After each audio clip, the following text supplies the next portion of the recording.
quan s'apague la llum. Anna, una jove traductora valenciana, s'acomiada del seu germà que es va a Islàndia.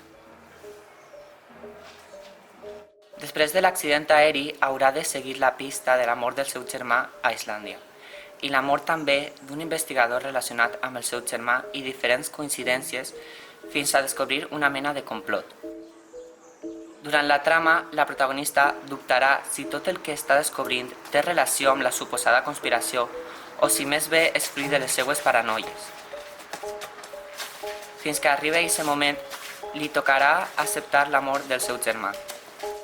Per comprovar aquestes teories, durant el seu viatge a Islàndia viurà fets que ajudaran a aquestes paranoies.